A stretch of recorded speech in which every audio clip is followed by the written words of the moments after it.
اپنے کردار سے، اپنی عبادت سے، جی کیونکہ یہ بحثیت بندگی بھی اللہ ہمیں ذکر کرنا چاہیے نا کہ وہ اللہ کی بندی اللہ بالکل ایسے ہی وہ امت اللہ تھی، بالکل ایسے تو انہوں نے یعنی اپنی عبادت کے ذریعے سے جس طرح آسمان کو ان ستاروں نے جو ہے مزین کر دیا اور ان کو زہرا کہا جاتا ہے، بعینی ہی ویسے انہوں نے دنیا کی خواتین کو مزین کر دیا اپنی عبادت کے ساتھ، اپنی امہات کے مطابق، مطلب جس طرح صلی اللہ علیہ وسلم سے پیغام لیتی تھی قرآن کا، دین کا، اس پر بالکل بعینی ہی اس پہ عمل کر کے دکھاتی، رول ماڈل بن کے دکھایا۔ بالکل بالکل۔ پھر دوسرا جو لقب بطول کا ہے، بطول کا جو معنی ہے نا وہ تبتل سے ہے، اچھا علیحدگی اختیار کرنا، تنہائی اختیار کرنا۔ آپ نے دنیا کی خواتین ان کے یعنی آپ نے ان کے پیچھے نہیں چلی ہیں، بلکہ آپ نے ان سے تنہا ہو کر اللہ کی عبادت کی ہے، اور بلکہ اپنی عبادت کے نمونے پیش کیے ہیں، اور ان کی عبادت اور ریاضت آپ کی آل اولاد میں بھی نظر آتی ہے کہ امام حسین نے کربلا کی زمین پر تلواروں کی جنکار میں اور نیزوں کے سائے تلے جو ہے وہ سجدہ کیا، ہاں جی، نماز نہیں چھوڑی ہے۔ یہ کہاں سے تربیت حاصل کی؟ ماں کی تربیت۔ اور جناب امام زین العابدین، ان کو زین العابدین کیوں کہا جاتا ہے؟ یہ لقب بھی اسی لیے۔ ان کے بارے میں پڑھ رہا تھا کہ وہ جب وضو کرتے تھے تو ان کے چہرے کی رنگت بدل جاتی تھی، وہ ایسے لگتا تھا جیسے مریض ہوتے ہیں۔ لوگوں نے ان سے سوال کیا کہ آپ جب بھی وضو کرتے ہیں اس سے پہلے شاب چہرہ چمکدار ہوتا ہے، جیسے ہی وضو کرنے لگتے ہیں آپ کے چہرے کی رنگت ایسے ہو جاتی ہے جیسے مریض ہوتا ہے انسان، سالوں کا مریض لگتے ہیں۔ کیا وجہ ہے؟ تو کہا کہ میں جب کھڑا ہوتا ہوں وضو کرنے کے لیے تو میرے دل میں یہ خیال ہوتا ہے کہ میں اب سب سے بڑے رب کی عدالت میں کھڑا ہونے جا رہا ہوں، شہنشاہوں کے شہنشاہ کی عدالت میں کھڑا ہونے لگا، اور میری کیفیت کیا ہونی چاہیے؟ ہاں جی، مجھے اپنے گناہوں کا وہ ڈر اور خوف ہوتا ہے، میری حیثیت کیا ہے کہ میں اس کے سامنے کھڑا ہونے لگا۔ یہ تقوی، یہ زہد کہاں سے سیکھا؟ یہ اپنی ماں سے ہی بالکل ایسے، بالکل۔ تو یہ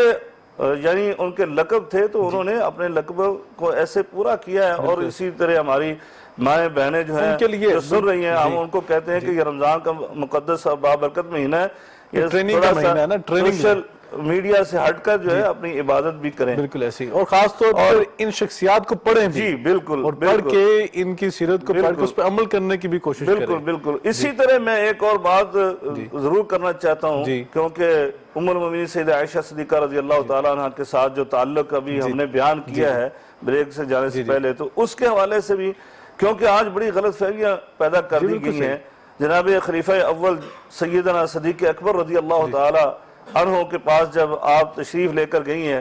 کہ مجھے وہ باغ فدق جو ہے اس کے حوالے سے وراثت کا ہے، تو جناب صدیق اکبر نے وہ حدیث سنائی، نبی کریم صلی اللہ علیہ وسلم نے فرمایا، آپس میں میں اس کے حوالے سے بات کرنے لگا ہوں کہ جب آپ بیمار ہوئی ہیں تو جناب صدیق اکبر رضی اللہ تعالیٰ تشریف لائے۔ امام بہقی نے سنن الکبریٰ میں اس کو بیان کیا ہے کہ آپ تشریف لائے اور آپ نے دروازہ کھٹکھٹایا، جناب سیدنا علی رضی اللہ تعالیٰ نے پوچھا کون؟ تو حضرت ابوبکر صدیق رضی اللہ تعالیٰ کا میں آیا ہوں تیمارداری کے لیے نبی کریم صلی اللہ علیہ وسلم کی صاحبزادی کے۔ تو آپ نے سیدہ فاطمہ کو بتایا کہ جناب خلیفہ تشریف لائے ہیں تو آپ اجازت دیتی ہیں، تو کہا کہ آپ راضی ہیں میں ان کو اجازت دوں؟ کہا جی میں راضی ہوں، تو کہا تشریف لانے دیں،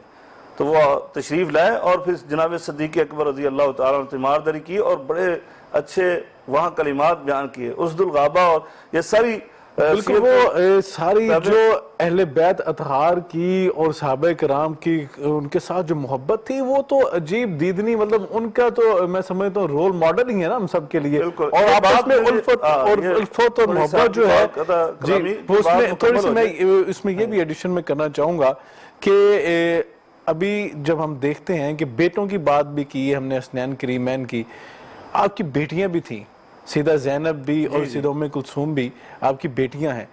حضرت زینب کا کردار جو ہے اس میں جو ماں کی جھلک ہے اس کے اوپر تھوڑی سی بات کیجئے، پھر میں نے علامہ صاحب سے بھی بات لینی ہے کیونکہ میں اس کے آپ یعنی بلکہ ان سے ہی یہ سوال کیجئے گا، میں اپنی بات کو مکمل کروں اور پھر آپ کی سوال انتہائی اختصار کے ساتھ جواب دینا چاہتا ہوں۔ یعنی میں اصل میں چاہتا ہوں یہ پیغام آپ کے ذریعے سے یہ پہنچ جائے کہ آج امت میں یہ جو افتراق انتشار نظر آتا ہے اور یہ جو روایت ہے اس کو صحیح معنوں میں مکمل طور پر پیش نہیں کیا جاتا کہ جناب صدیق اکبر رضی اللہ تعالیٰ عنہ وہ باغ فدق اپنے پاس نہیں رکھا ہے جی بلکہ اس کا انتظام اس کا انصرام صرف آپ نے کیا ہے جی باقی اس کی آمدن جو ہے وہ اہل بیت کو ہی دی ہے بے شک اور کہا انہوں نے جی کہ جس طرح نبی کریم صلی اللہ علیہ وسلم کے دور میں یہ تھا ویسے ہی یہ معاملہ رہے گا اللہ اکبر، انہوں نے اس میں بلکہ پھر سیدہ فاطمہ کے بعد حضرت علی رضی اللہ تعالیٰ عنہ پھر ان کے بعد ان کے بیٹے جو ہیں بالکل ایسے ہی۔ وہ سبھی اس باغ فدق کی آمدن کو صدقہ کرتے رہے اب میں آپ کے سوال کی طرف انتہائی اختصار کے ساتھ کہ دیکھیں یہ اہل بیت کی عظمت جہاں سے ہم نے پروگرام شروع کیا تھا وہاں اختتام کر رہے ہیں کہ اہل بیت کی عظمت کیا ہے کہ جتنے بھی انبیاء کرام علیہم السلام کا قرآن میں ذکر ہوا ہے تو انہوں نے سب نے کہا اپنی اپنی امتوں کو کہ ہم نے جو تمہیں دعوت توحید دی ہے تو اس کے بارے میں کہا ان اجریہ الا علی اللہ، ہمارا اجر جو ہے وہ ہم آپ سے نہیں مانگتے لا اسألکم علیہ اجرا، ہم آپ سے اجر نہیں مانگتے بلکہ ہمارا اجر اللہ کے پاس ہے۔ لیکن امام الانبیاء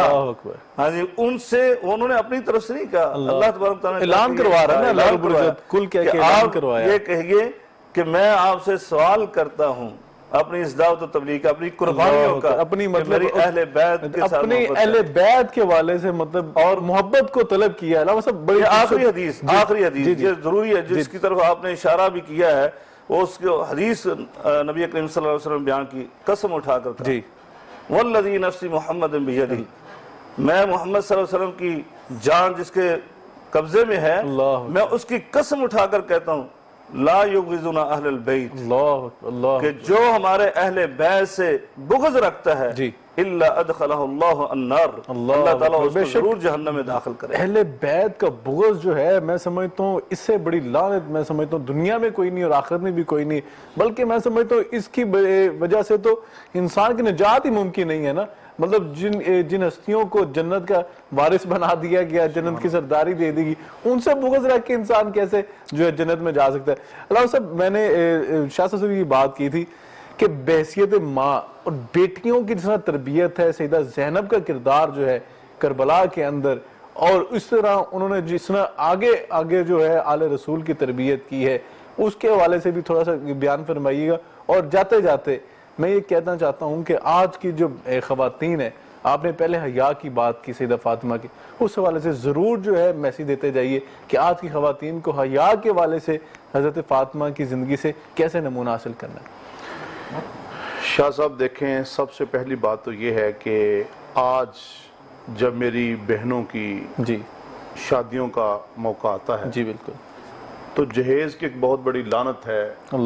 جس وجہ سے بہت ساری جو بچیاں ہیں وہ گھروں میں بیٹھی ہوئی ہیں، والدین ان کے ہاتھ پیلے نہیں کر پاتے۔ تو یہ ایک بڑا میسیج اور پیغام رہ رہا تھا، میرے دل میں بھی خیال آیا بہت اچھے سے آپ نے انکلوڈ کیا اس میں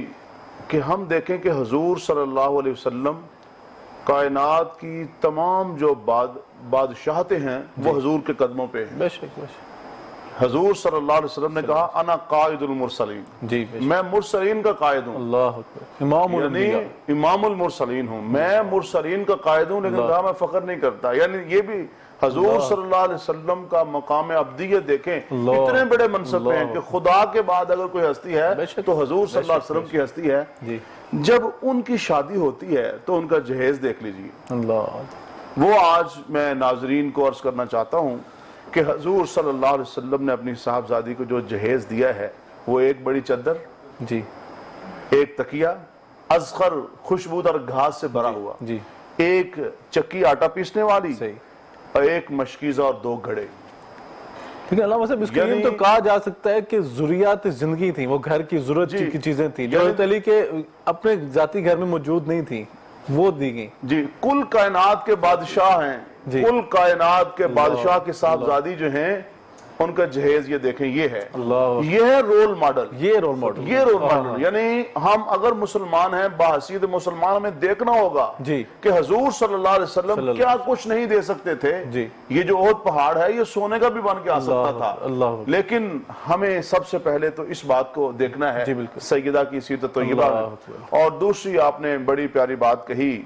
اس میں عرض کرنا چاہتا ہوں کہ جو سیدہ زینب سلام اللہ علیہا ان کا جو کردار ہے، اگر آپ وہ دیکھیں کہ جب سیدنا حسین رضی اللہ تعالیٰ چلتے ہیں مدینہ سے مکہ آتے ہیں، مکہ سے کربلا آتے ہیں، اس پورے سفر اگر میں اس پورے سفر میں آپ سیدہ زینب کو آپ دیکھیں گے، آپ ان کو پڑھیں گے، تو یقیناً میں سمجھتا ہوں کی جھلک جو ہے کہ ماں کی جھلک ہے، نانی کی جھلک ہے، نانے کی، یعنی وہ جو جھلک ہے وہ جگہ جگہ نظر آ رہی ہے، اور جگہ جگہ وہ میسج، میں تو کہتا ہوں کہ گویا خواتین کی جو قیادت ہے، مطلب جرت اور استقامت، حق گوئی ہے، بالکل ان کے جو خطبات ہیں وہ آپ پڑھ کے دیکھیں۔ بالکل ایسے ناظرین کرام، بہت خوبصورت گفتگو میرے پینل نے کی ہے، اور میں سمجھتا ہوں کہ ہم نے کوشش تو کی ہے کہ آپ کی سیرت کا کوئی پہلو رہ نہ جائے، لیکن آپ کی سیرت کی کیا بات ہے، وہ تو کمالات کی اتنے زیادہ حامل ہے کہ ہم تو حق بھی ادا نہیں کر سکتے، ہمارے پاس تو الفاظ بھی ایسے نہیں، لیکن ناظرین کرام کوشش کرتے ہیں کہ ایسی باتیں کریں جن سے معاشرے میں جو سیکھنے کا جو عنصر پایا جاتا ہے، جو سیکھنے کی تشنگی پائی جاتی ہے،